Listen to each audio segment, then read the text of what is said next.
Hello students, اس video میں ہم summary discuss کریں گے لیئر پوئم کی، جو کہ ولیم ہنری ڈیویز نے لکھی ہے۔ یہ 14 لائن پوئمز ہے، اسے سونٹ بھی کہتے ہیں، اور اس پوئم کی وجہ سے بہت زیادہ پاپولیرٹی حاصل ہوئی تھی ولیم ہنری ڈیویز کو۔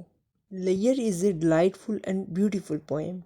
دا poet feels sorry at the preoccupation of man in daily pursuits of life. The man of the modern age does not have enough time to enjoy the beauty of natural objects of life lying around him.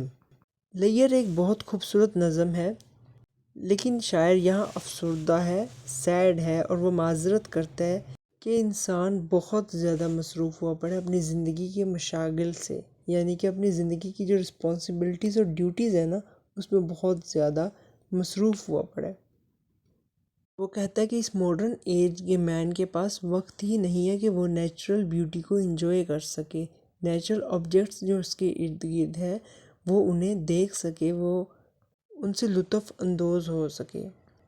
The poet says that we have no time to stand and stare at the charming sights and feel happy over them. Poet کہتا ہے کہ ہمارے پاس وقت نہیں کہ ہم گھور سکیں،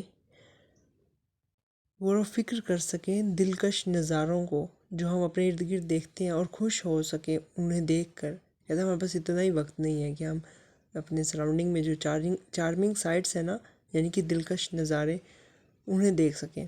in this regard our lot is worse than that of animal. شاعر یہاں کہتا ہے کہ اس لحاظ سے ہم جانوروں سے بدتر زندگی بسر کرتے ہیں۔ ورڈ ورس میننگ بدتر۔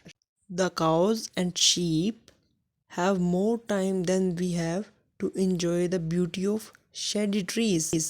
کہتا ہے گائے اور بھیڑوں کے پاس ہماری نسبت زیادہ وقت ہے اور وہ سائے دار درختوں کے حسن سے لطف اندوز ہو سکتی ہیں۔ The poet points out that man is the author of his own tragedy. شاعر بتاتا ہے کہ انسان اپنے المیے کا خود مصنف ہے، یعنی کہ انسان خود ذمہ دار ہے اپنی ان مصروفیات کا اور اپنی اس زندگی کا جو اس نے بنا رکھی ہے۔ سمری میں ایک بہت اہم پوائنٹ ہے نیچر سائٹ، آپ چاہو تو لکھ سکتے ہو اس طرح سے پوائنٹ بنا کے۔ آگے پوئٹ لکھتا ہے we do not have time to see how the squirrels hide their nuts in a forest. وہ لکھتا ہے کہ ہمارے پاس وقت ہی نہیں ہے، ہم اتنے مصروف ہیں کہ ہم گلہریوں کو دیکھ سکیں کہ وہ کس طرح سے اپنے اخروٹ چھپاتے ہیں جنگلوں میں، کہ ہمارے پاس اتنا وقت نہیں ہے۔ پھر وہ لکھتا ہے over life is colour less and divide of enjoyment. کہتا ہے ہماری زندگی بے رنگ ہے اور انجوائمنٹ سے محروم ہوئی پڑی ہے، یعنی کہ ہماری زندگی لذتوں سے محروم ہوئی پڑی ہے۔ Our craze for earning wealth has deprived us of many pleasurable sights which are a feast to our eyes. وہ کہتا ہے کہ دولت کمانے کے جنون نے ہمیں سارے پرمسرت نظاروں سے محروم کر دیا ہے، یعنی کہ ہم اتنے کریزی ہوئے پڑے ارننگ کے پیچھے کہ ہم جو ہے اس فطرت کے نظاروں سے محروم ہوئے پڑے ہیں جو ہماری آنکھوں کو دعوت نظارہ دیتے ہیں۔ کہ ایسی سائٹس جو ہمیں پلیئر پرووائڈ کرتی ہیں وہ ہمیں فیسٹ یعنی کہ دعوت دیتی ہیں کہ ہم اسے دیکھیں، بٹ ہم دولت کمانے کے چکر میں نا اسے بھول بیٹھے، اس سے محروم ہو گئے ہیں۔ Early in the morning the light of sun falls and the water of the stream becomes full of stars. At night the sky is full of twinkling stars. Both the sights are highly pleasing, but we have no spare time to enjoy the beauty of such sights. وہ بتاتا ہے صبح سویرے ہم دیکھتے ہیں کہ سورج کی روشنی ندی نالوں پر پڑتی ہے، ٹھیک ہے، ندیوں میں سورج کی روشنی پڑتی ہے، ندی ستاروں کے عکس سے بھر جاتی ہے، یعنی کہ اسٹریم کے اوپر جو ہے نا سٹارز کی شیڈو جو وہ پڑتی ہے، اور کہتا ہے کہ رات کے وقت آسمان پر ٹمٹماتے ستارے نظر آتے ہیں۔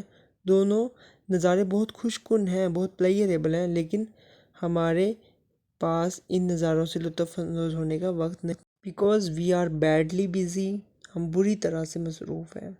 سمری کا جو اگلا اہم پوائنٹ ہے وہ ہے colour less and worried life, یعنی کہ بے رنگ اور پریشان کن زندگی۔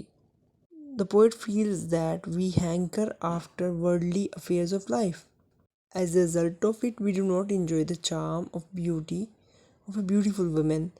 We do not have leisure to enjoy the beautiful eyes of young woman who looks at us with love.